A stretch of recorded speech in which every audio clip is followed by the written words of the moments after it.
So hey guys, today I'm going to talk to you about acids and bases. I'll make mention of buffers, but a huge emphasis of this particular unit centers around the acid and base discussion. So without any further ado, let's get started. Now in general, I'm going to talk to you about some definitions and reference terms that pertain to acids and bases. One of the things you need to think about when you talk about acid and base, and I use this as a conversation piece, is that when something is an acid or when something is a base, they have acidic characteristics that tend to supersede that of their counterpart. If it's an acid, and if it's basic, it has basic characteristics that tend to supersede that of the other component. An analogy I draw is when you consider a good or a bad person. Usually a good person is not definitively good and defined by just doing good things, but represents a culmination of doing good deeds and possibly some misdeeds.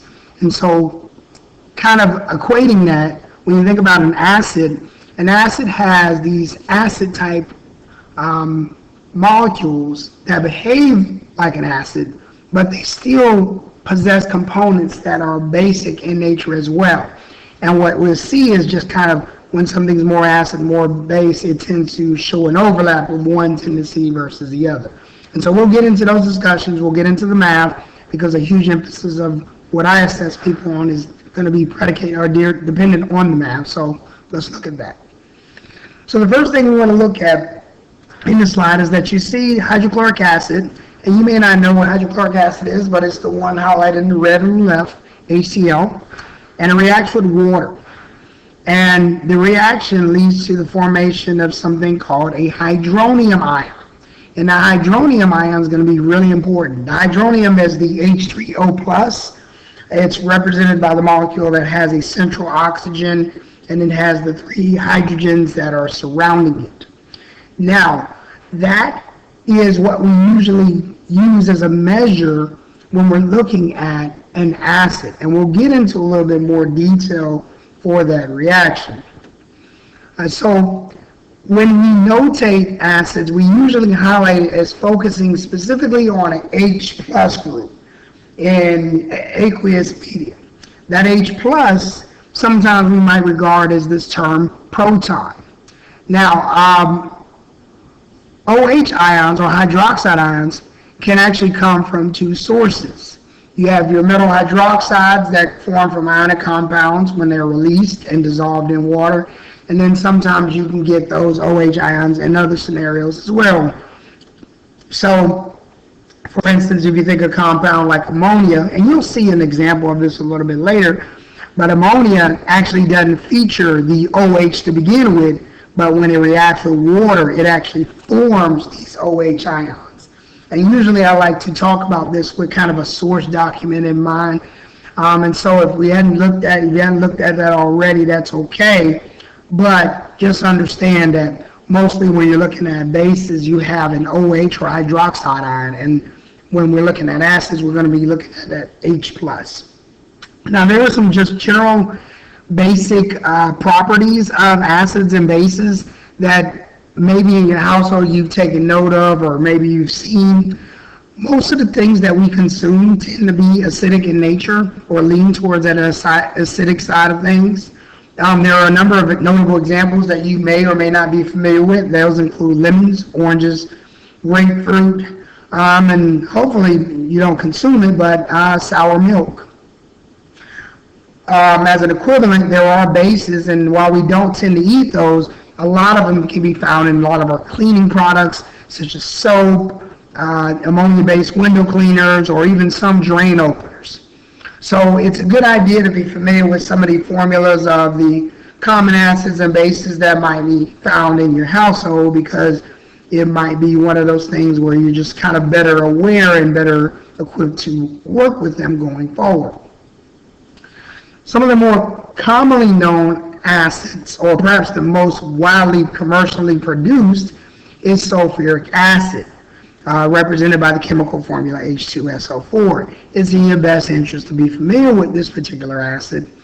It is Definitely one of the more premier ones, and it's definitely corrosive. That means it can really cause some adverse conditions when it touches your skin. So hopefully you're not exposed to it. I know commercially I've seen it used in industrial forms of Drano, and if you know how that stuff works, it definitely unclogs pipes for most sinks. Now following next is hydrochloric acid.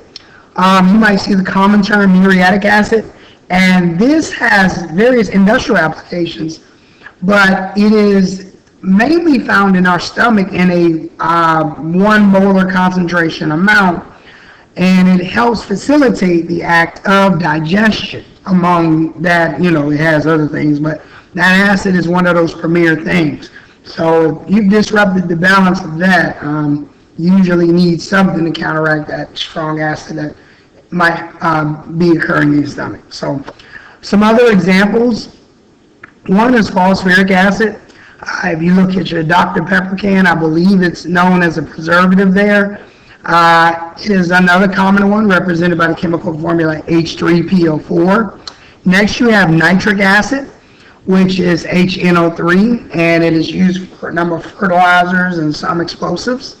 And then there's another common one which we may have worked with in the lab setting already, which is acetic acid, represented by the chemical formula, in this case CH3CO2H. And it might be written different ways, but it still means the same thing. But the active ingredient acetic acid is actually found in dilute versions in vinegar. And I think we used it in a popular reaction where we mixed it with baking soda. Now on the other side of the spectrum, here's a list of common bases. The most premier one is sodium hydroxide. It is used in soap production. It's referred to as lye. I've seen it in some perm relaxers to help with hair conditioning and straightening hair. If you've ever seen the movie Fight Club, I tell people to imagine that scene where the soap actually caused harm to the person's skin, and sodium hydroxide helps cause that. You have some other ones called calcium hydroxide, found in water or on your tubs if you don't clean them properly. You have magnesium hydroxide, and you have ammonia. Now, the top three are probably considered more of your stronger bases, and that the ammonia, even though you've probably used it as a cleaning agent or heard of it as a cleaning agent, is regarded as more milder or a weaker base. And we'll talk about it later, but part of the tendency that directs the strength of an acid or base is in its ability to separate and ionize in solution. But we'll get into that much later. First, I want to talk to you about some of the reference points for what defines an acid and what defines a base. First, you have the definition of an acid as it's regarded by Bronsted-Lowry. There are a couple of other ones, Lewis acid, and then some other ones that I'll get into, but primarily we're focusing on that Bronsted-Lowry acid definition because it focuses on the movement of that H plus ion. We know it as hydrogen ion. You might hear me reference it as a proton ion. And when we think about the definition of a Bronsted-Lowry acid, it is an acid that donates a proton. And that proton is represented by that H group.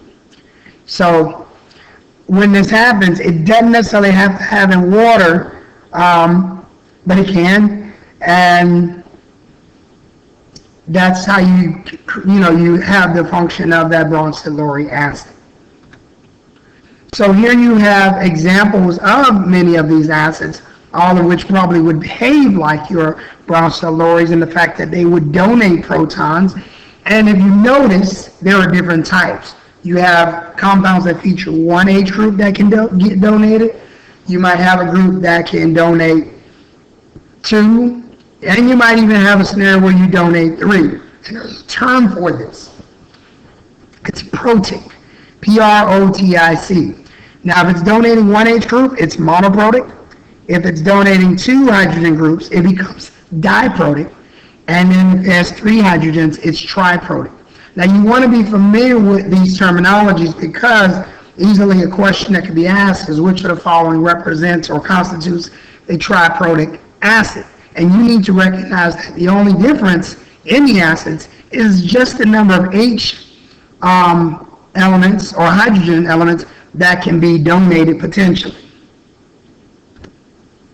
Now, going back to our Bronson-Lowry definition, we're going to jump on the base and talk about how those behave as what we call proton acceptors. In this case, they accept those H groups. Now, ammonia will generally react with water, as I mentioned before, to form a hydroxide ion because it doesn't create its own OH like some of the other bases that are out there. So if we're looking at the chemically balanced equilibrium reaction below, you notice there is the chemical formula ammonia on the left, which we kind of mentioned, NH3, and then you have the water that is being reacted with in the red, and it's reacting in red just so you can see the movement of those elements. Now what you should really focus on is that, focus on the fact that the NH3 on the left does not have any OH that it creates, but yet you get the OH group on the product side on the right because of the reaction being facilitated by the mixture of water and ammonia. And so when you look on the right side, you see this scenario where you have an N surrounded by 4 H's, but what you focus on is on that OH that is highlighted in red on the right. And that's what lets you know that you formed a base because you now created this OH ion, or hydroxide ion as it's coined. Now, in terms of an acid-base reaction, there is always some exchange of a proton, or if we're looking at the Bronson-Lowry definition, there's a movement of the H that goes from one place to another. If you're looking at the example provided, they're showing kind of a general scheme of that B and that HA, and if it's a little bit convoluted, what you want to just focus on is just the movement of that H group. On the left, you see the H is kind of paired with the A, and then on the right, you see the H is paired with the B. And so that shows you that the movement of that H group or hydrogen ion or proton, as we've gotten to coining it, shows that it is moving to the next compound. Now, for a Bronson-Lowry base, it must have a lone pair of electrons in order to accept those hydrogen or that proton from an acid. Now, a base can either be neutral or it can already be negatively charged. Now, if it's neutral, the product ends up having a positive charge after that H is added. And so this kind of gives you kind of the precursor of a reaction, but I think the selling point of this particular slide is that you need to understand that we're talking about reactions that are reversible. And the term reversible just means that